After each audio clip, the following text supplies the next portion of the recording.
So there are 4 basic temperament types. So there's the peaceful phlegmatic, there's the perfect melancholy, there's the popular sanguine, and the powerful choleric. Now the temperaments are divided into 2. So we have the introverts and we have the extroverts. So last week I dealt with the extroverts. Who can tell me what they are? And the choleric. So the popular sanguine and powerful choleric, because they're outgoing people. The sanguine is outgoing. The choleric is goal-oriented. The sanguine is the most versatile of all the temperaments. So they can be anything they want to be. They usually they experience a wide range of emotions. So when they're happy, they're very happy. When they're sad, they're very sad.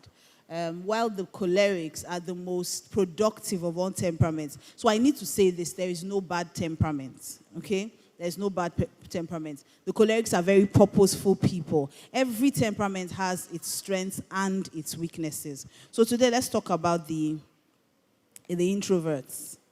From this list, who can tell me what the introverts are? Okay, you've made it easy. Okay, so let's start with the peaceful phlegmatic.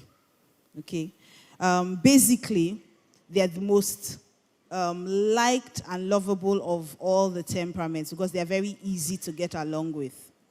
Very, very easy to get along with.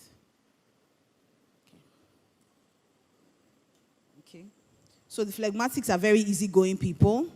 They're very agreeable, you know, rather than, in fact, their own life, because I gave you a couple of scriptures last week for the life mantra of each temperament. So the sanguine was what? Arise and shine. If I'm not doing it well, arise and arise and shine. And then the cholerics are what? With or without Christ. Okay. So for the phlegmatics, their own scripture is, as much as is possible, be at peace with all men. So they are very easygoing people. They do not like quarrel. They don't like fight. They like peace. They are very, very, very, very agreeable people. They have the attitude of, it's no sir that causes quarrel. Do you understand? Like they will never say no. They won't say yes. But what they want to do, they'll go ahead and do it. And they are very accommodating. Okay, so it makes people really like them. Even if a phlegmatic does not agree with you, it's very unlikely that they will raise their voice. Very unlikely. They will most likely be very pleasant about it. I got into a bit of an argument with a phlegmatic today, and it seemed like I was the only one having the argument because I was shouting down the whole building, and he was just going, I understand your predicament, ma. I understand. I feel your pain. And I kept shouting, you can't feel my pain. You cannot. If you're feeling my pain, you'll be moving more than. And he was just going, I'm doing my best. Like, you know, very, because they're so easygoing and so laid back, they are also they need a lot of external motivation. They need a lot of push. To get a phlegmatic to do anything, you need to push and wind and talk. And funny thing is, most times, even they still don't want to do it. They will not do it. Okay. So they are also very steady workers. They like comfort. Usually, when it comes to, even in clothing, I told you last week that the sanguine likes loud clothing because they like to be noticed. The phlegmatic likes easy comfort, easy life. So they will pick comfort over style when it gets to clothes. So the most comfortable thing is probably what they will pick. It doesn't even have to be fine. As far as it's comfortable, they will think of their comfort first. If a phlegmatic is your friend, they are very loyal people. It's not really dependent on what you do or do not do. They just make up their minds to be your friend, and they stick with you usually through thick or thin. They are usually motivated by helping other people, not by money. Usually, a phlegmatic is not even so driven to move ahead in their career.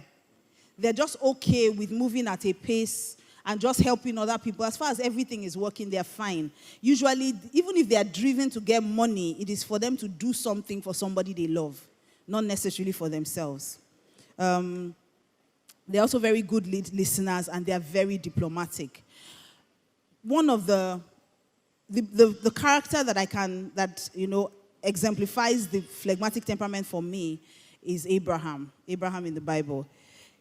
Just looking at his life and his personality, you can see a lot of phlegmatic tendencies. Before I go into that, let me just give you a few of their strengths. They are very steady and reliable. They handle pressure very well, of all the temperaments, because they are very unemotional people. So you can never really tell what a phlegmatic is thinking from their face. So if there's fire on the mountain, like everything literally burning up and scattering, a phlegmatic would just be looking like everything, no emotions. Okay, they're very plain. Their face shows no emotions. You can't tell if they're angry. You can't tell if they're upset. They generally have a, I don't know if you have friends who you sometimes just want to shake them. Like, shake, now move, now be angry or something. Show some, they usually are expressionless. They're very unemotional people. They also lack a sense of urgency. In fact, 2 scriptures came up when we were trying to get their life mantra. One of the scriptures was, "He that believeth shall not make haste." A phlegmatic is never in a hurry. They lack a sense of urgency. If you tell a phlegmatic to hurry, and I think sometimes it's because they live their lives in a way they don't want to bother anybody else. Phlegmatics usually don't even want to make noise when they walk. That's how much peace they like. They don't want to disturb any other person. They don't want you to disturb them. Now, they don't really like change. They don't really like change, but they can eventually adapt to it, but they don't like change. They are very dependable, so they can stay doing the same thing over and over and over again. They are also very witty. Very, very witty people. So they are quick to... they have a dry... They are funny, but not... I don't know how to describe it. They are funny, but not ha-ha funny. Like, not the kind of jokes that a sanguine would give you. A phlegmatic would be... Maybe all of us are in the room. They would just drop one line.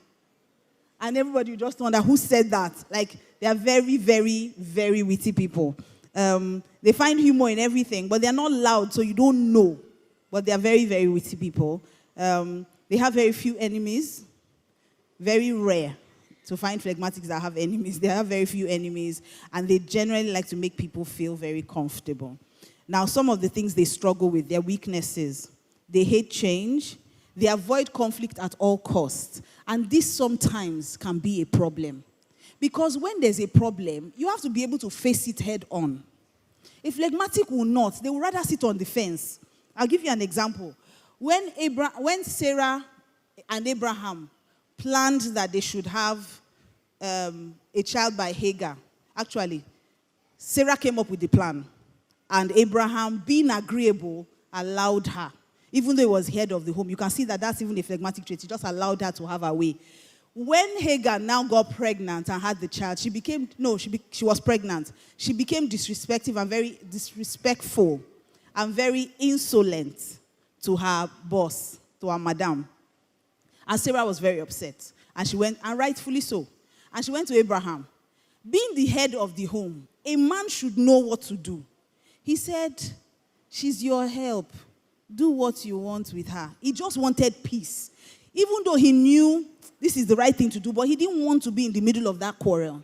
If you are dating someone, and I'll give you an example, you are married to a phlegmatic husband. If you have problems with your in-laws, most likely you are going to be the middle of it all the time. Because if you go to him and say, "Oh, your sister is giving me this issue," you're probably going to hear something like, "She's my sister, you're my wife, what do you want me to do?"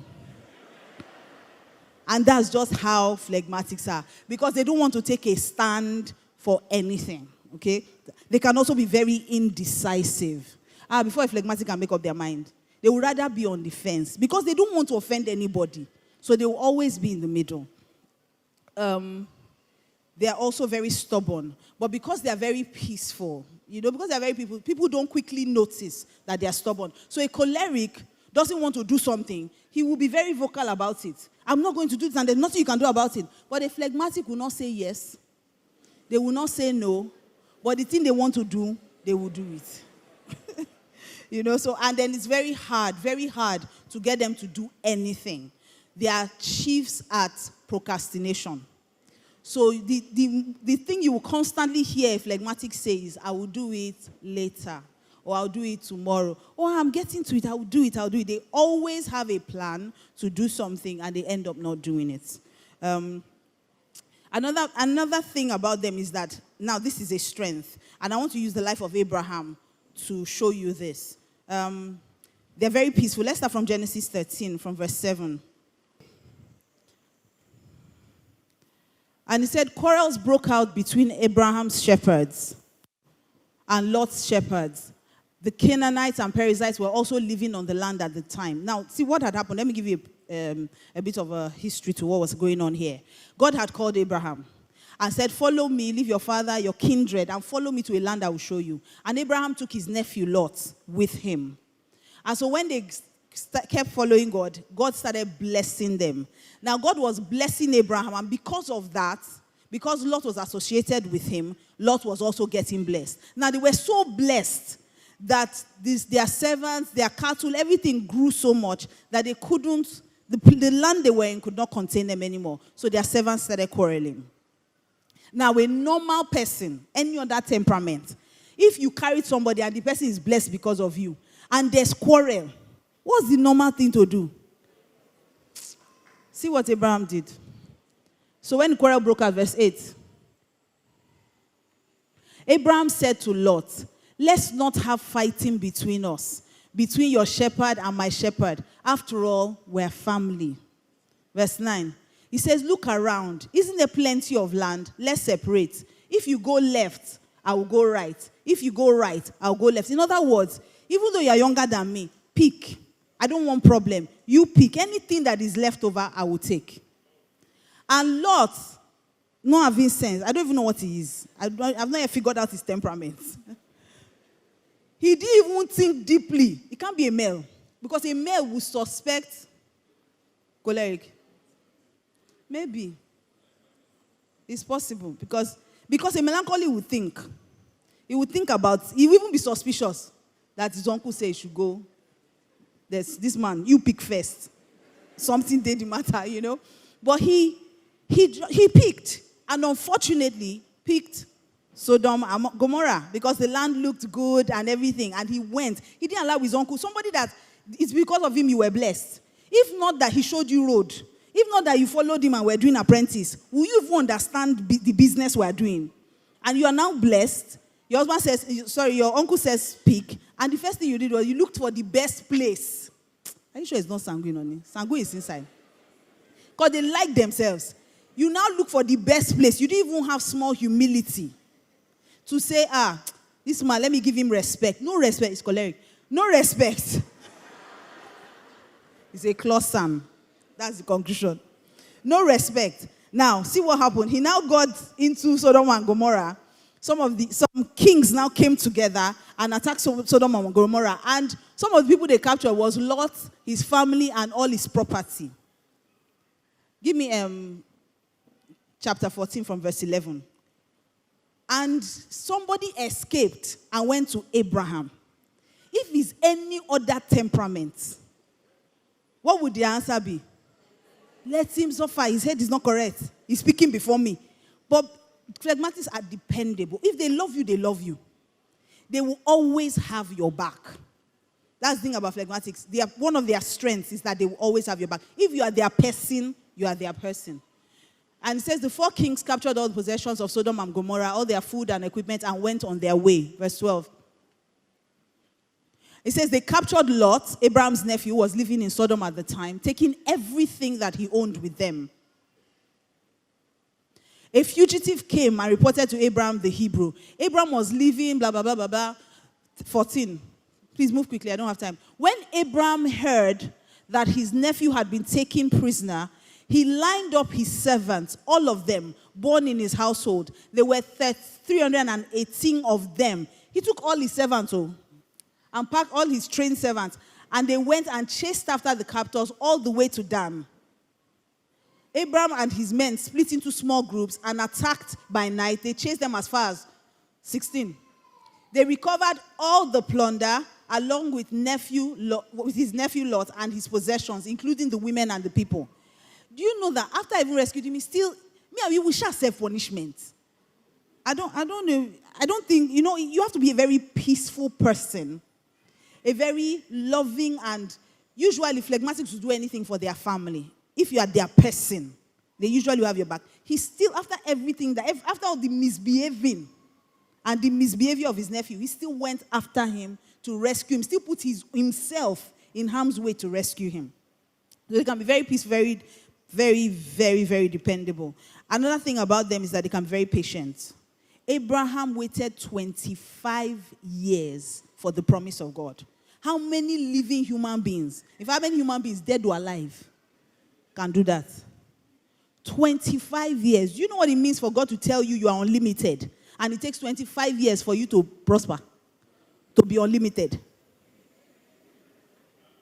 Because the average human being, if you get a word, if by October it's not looking like, won't you start threatening God? Abraham gave God glory, even when he had not seen it.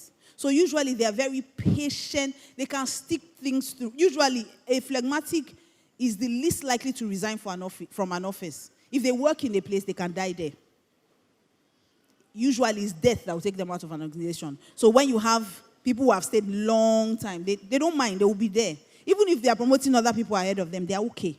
As far as they have that job security and they wake up every morning and do the same thing, they are okay. Okay?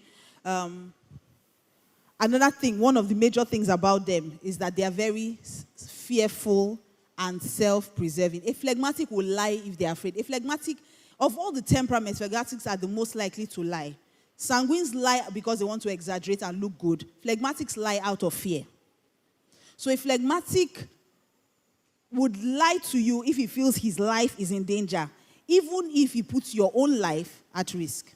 So Abraham knew that King Abimelech might kill him. He told his wife, please, when we get there, because of how beautiful you are, they might kill me to take you. So please tell them that you are my sister. And Sarah lied for him, and they took her. And it didn't bother him. It was God that said, what kind of human being is this one? If I leave him, it will be okay. Let me go and fight for him since I'm in covenant with him. I went to threaten Abimelech. Left to him. They've collected his wife. It's okay.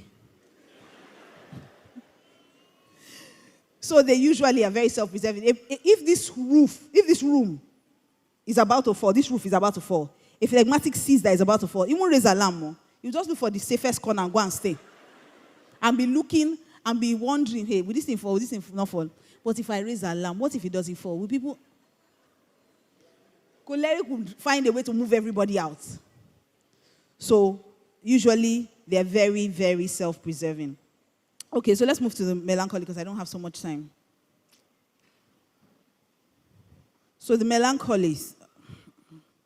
So, last week, everyone said I was choleric. Maybe after reading these ones, maybe people will know what my real temperament is.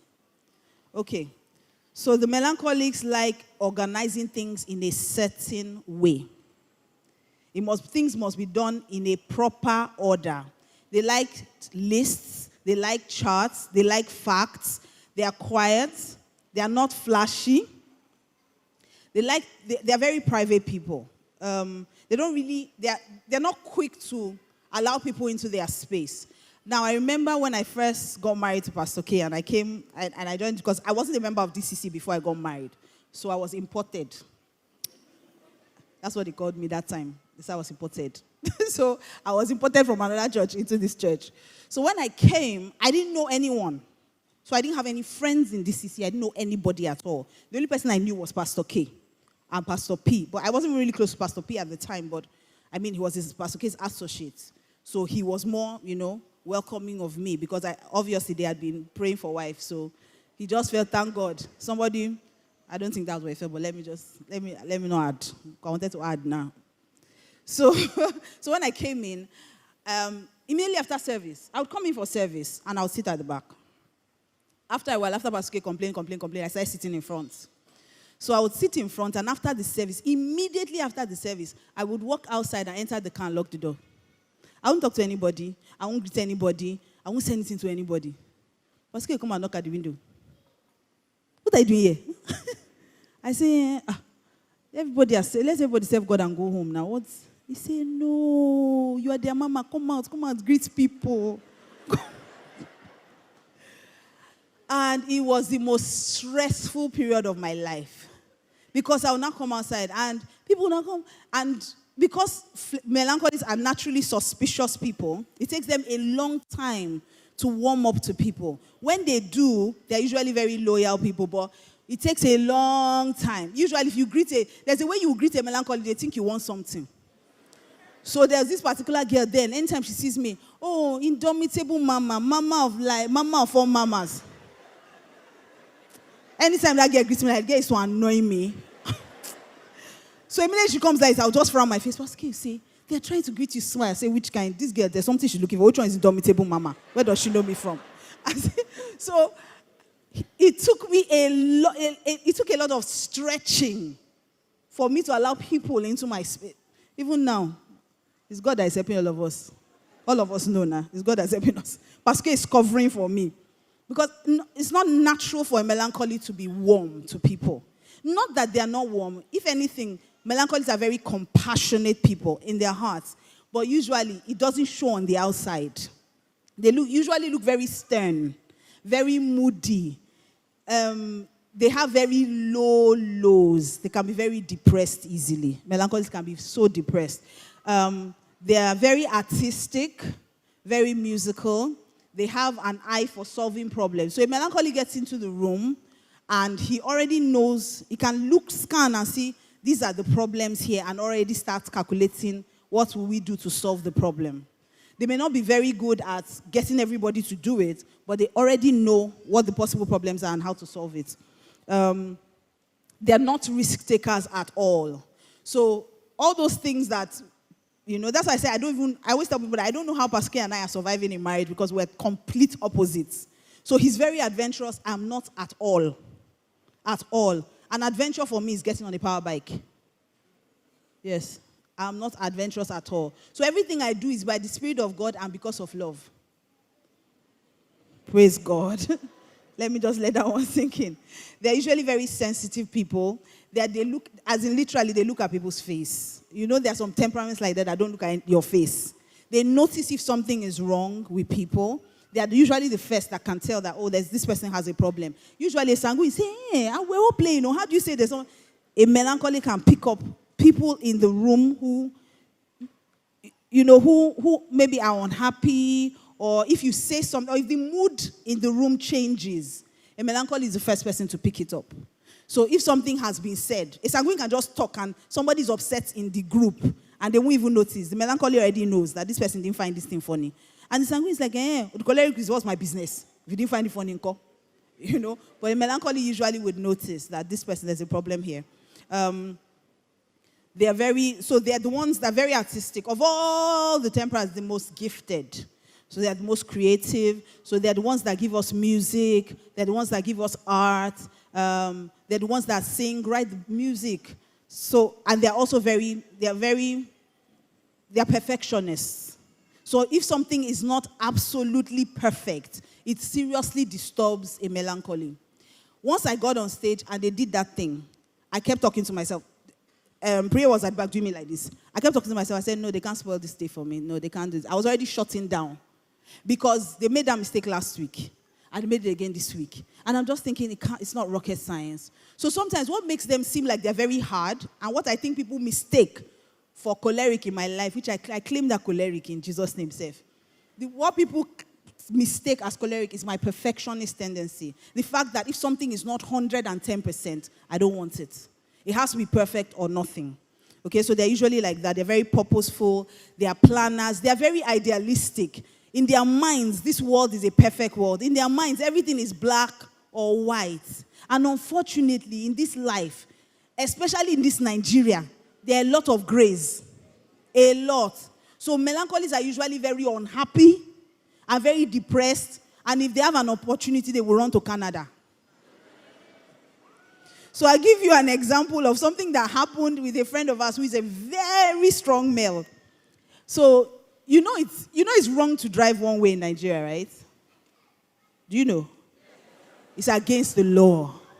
I know because they parked tankers on the road, so you just blow one way. It's against the law. So one day he was driving on the road, and Lasma was doing one way. In case you are not aware, LASMA is the one who's supposed to be keeping traffic laws. They were driving one way. Everybody in Nigeria knows that Nigeria is somehow. If they are driving one way, what do? You give them space and squeeze in the remaining road and be going. Because Nigerians are largely phlegmatics. So we adapt. Even when something is bad, we just adapt. We'll manage it, then we'll start cracking jokes on social media about it and start doing skits. But we'll just adjust. And so they were driving and coming, and everybody was giving them chance to drive their one way. He went and blocked them. I came down from the car and was shouting, why are you doing one way? This is the problem of this nation. You are son. He was preaching sermon. They told him, Oga, move out of the way. He said, no, you can't. Can you do this in America? Can you do this? Oga, move out of the way. They told him, and he used 60,000 naira to go and get his car out.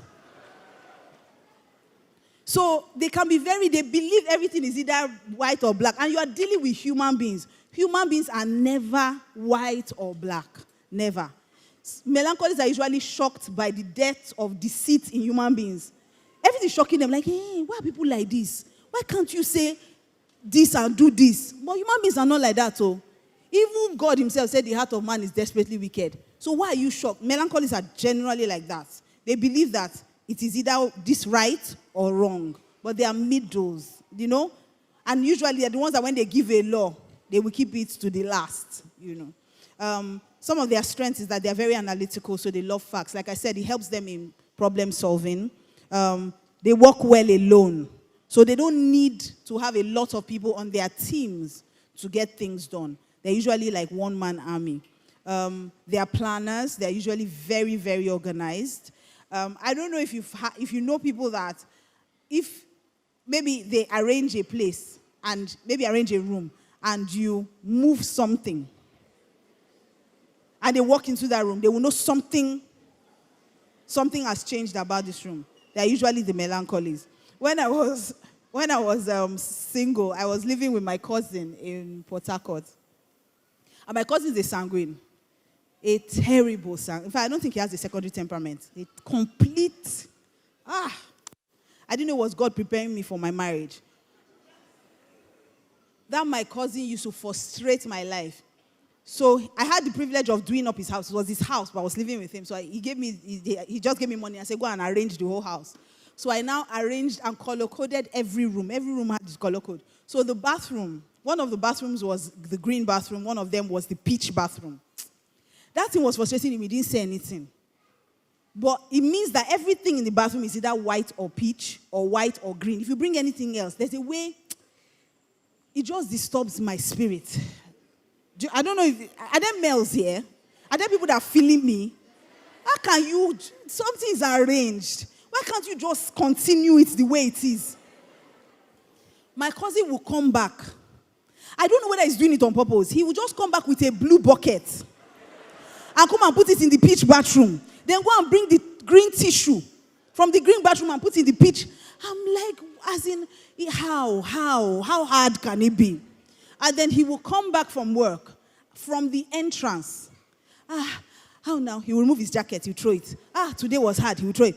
And throw everything. And then the next morning, he'll say he's looking for his socks. Of course you are looking for your socks. Because if you had come back, removed your jacket, and you had hung it, and you had folded your socks and kept it somewhere, or thrown it in the dirty clothes basket, you won't look for it. So it can be very, very, very frustrating. And he, on the other hand, used to call me freak show.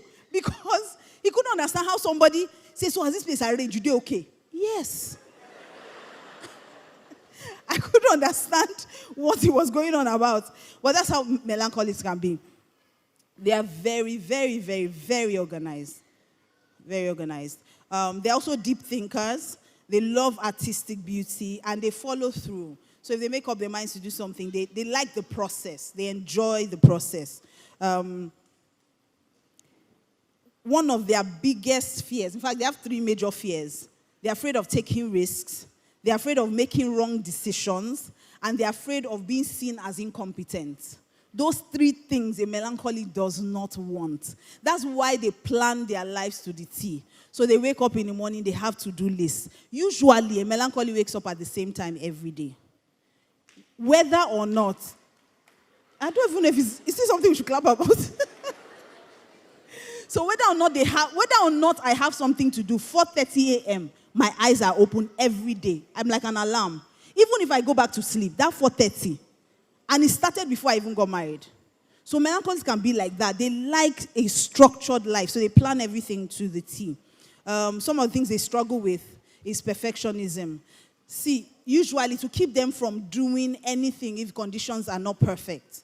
So yesterday, Pascal said something and he resonated with me. You know when I was preaching and I said I can't marry somebody who I'm planning to. I don't know how many of you heard that message. Yes, melancholics are like that. They want everything to be perfect for them to move. And life is never like that.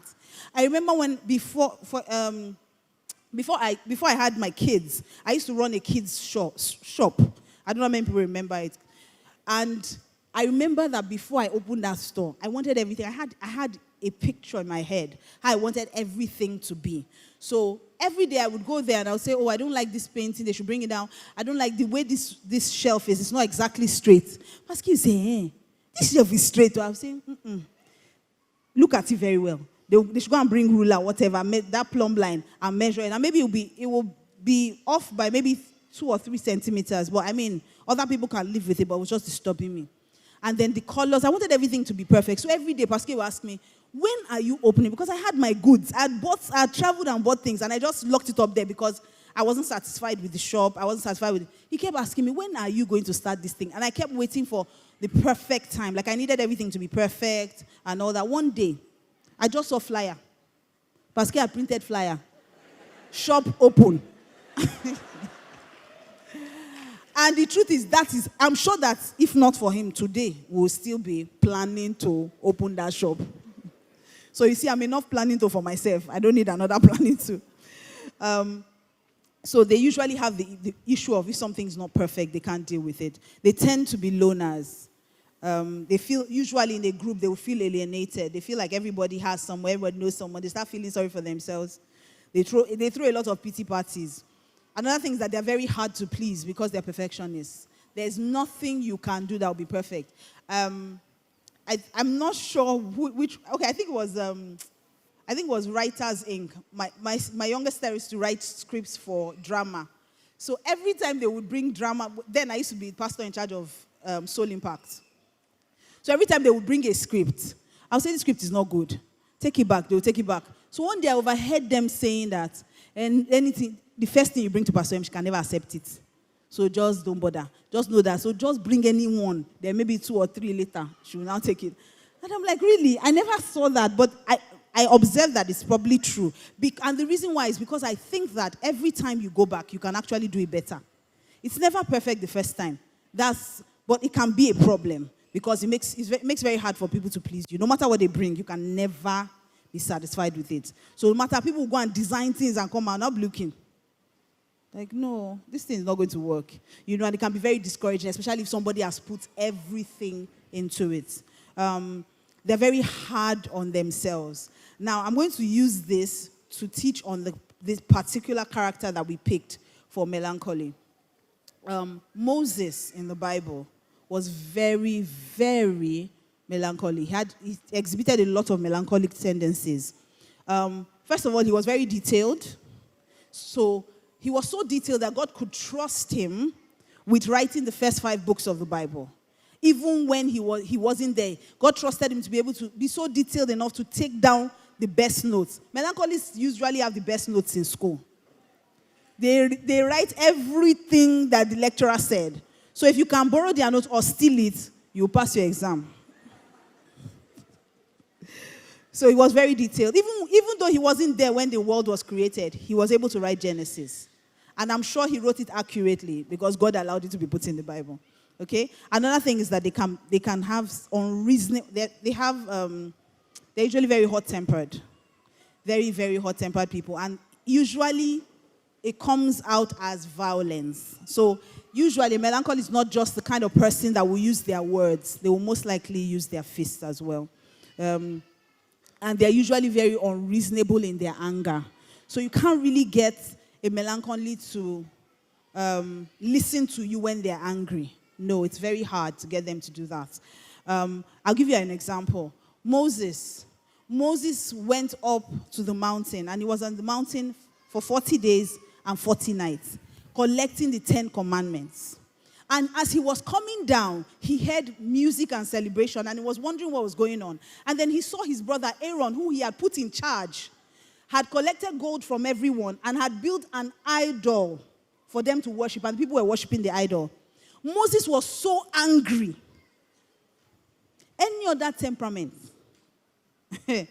Something you stayed 40 days and 40 nights up on top of a mountain to go and collect to write. Any other temperament will say, please, hold it. Or put it down and then fight. But he broke the 10 commandments. So usually they are most likely kind of people that they will cut their nose to spite their face. If they're angry with you and they want to display now, they can disgrace themselves and you. That's how a male is. Even though they're usually very private people and they don't like embarrassment. But if they're angry, they don't see reason, and it's a big issue. In fact, they lose out on a lot. Moses was so angry that God told him to speak to the rock. He struck the rock twice, and he lost out on the promised land. That was the thing that made him not cross into the promised land. After you have endured facing Pharaoh, you have endured these Israelites that God himself wanted to kill. After you have suffered and gone through the wilderness, and because of their murmuring and grumbling, they had extended a journey that should have been how many days, turned it into years.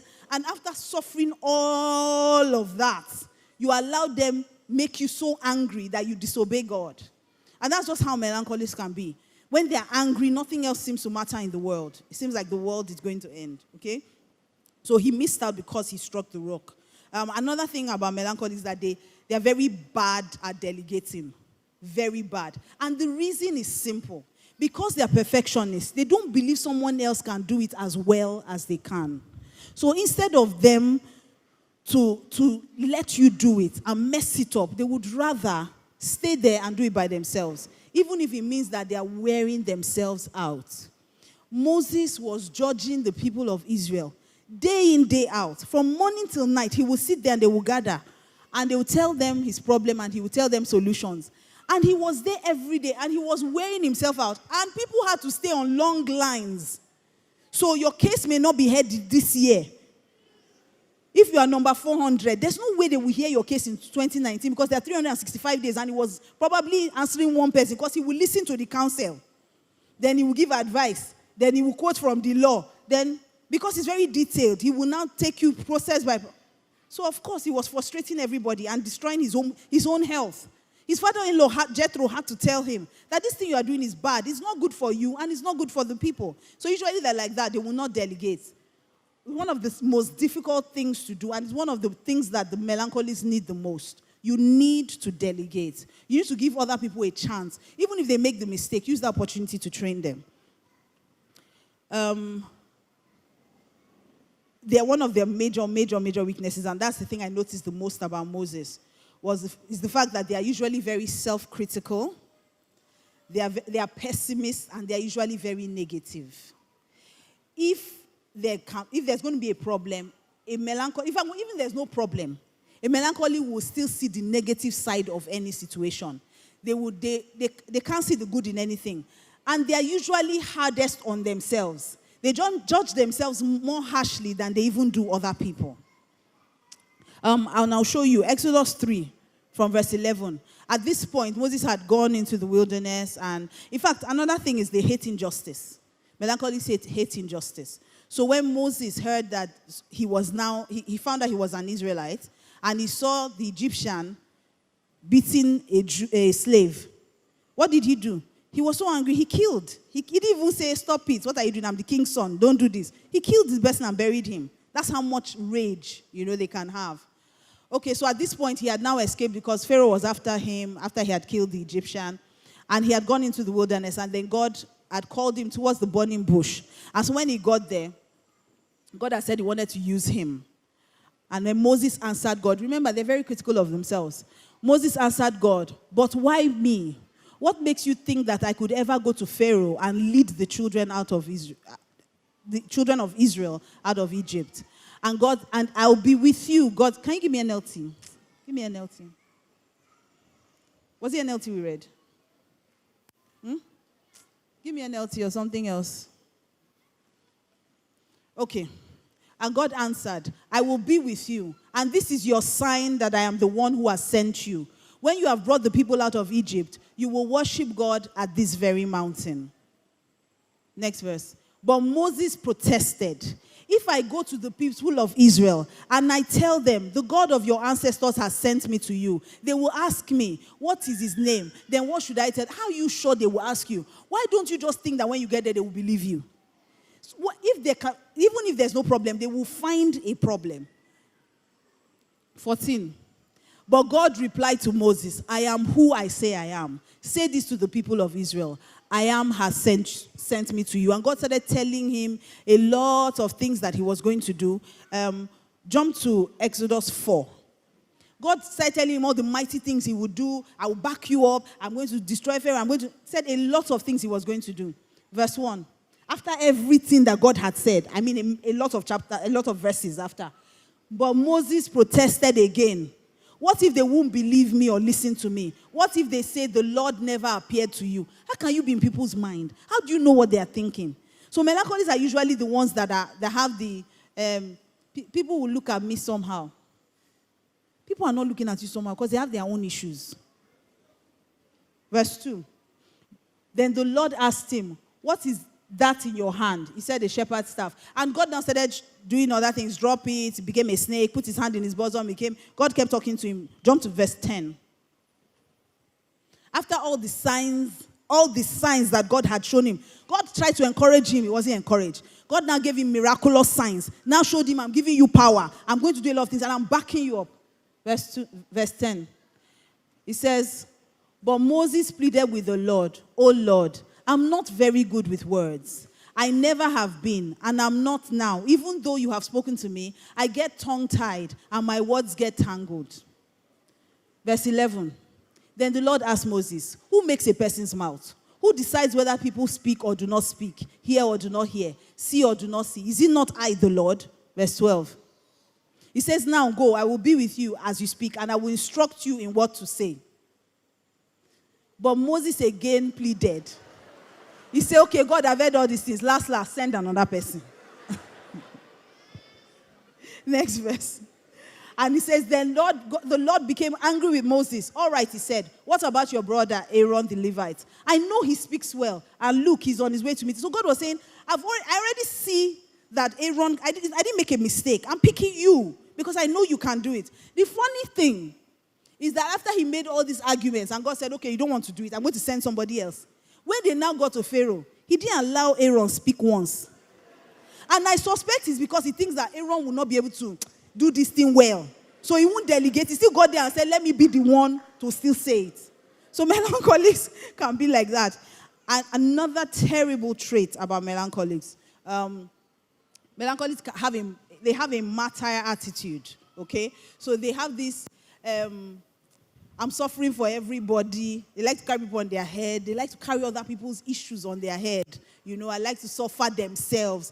They don't feel okay if they are not suffering. Like that counseling people from morning to night. You could have gotten somebody else. And I'm sure they were telling him, rest. Now Moses, you're tired. You say, no, we'll rest when we get to heaven. All those kind of behavior. Those that are close to me, no. We'll rest when we get to heaven. And then the final thing about melancholics that is very, very bad is that they can be very revengeful. A melancholy finds it very hard to forgive. So if you offend a melancholy, trust me, if they are not spirit controlled, even if they tell you it's okay, they will revenge. And a melancholy will never do you back immediately because they know revenge is best served cold. So they will take their time and plan. So a melancholy is usually not the kind of person you want to be your enemy. That's a warning. I'm joking. I'm very spirit controlled now. That's my story and I'm sticking to it. So now, one of the things I need to say, I'm going to reiterate it again. There is no bad temperament. All the temperaments have their positives. All the temperaments have their weaknesses. And the key to solving the problem of temperaments is the Holy Spirit. Once the Holy Spirit comes into your life, He completely transforms you. Can you give me the fruit of the Spirit? Galatians 5. He completely transforms you. And the interesting thing is that everything that a particular temperament lacks, they can find in the fruits.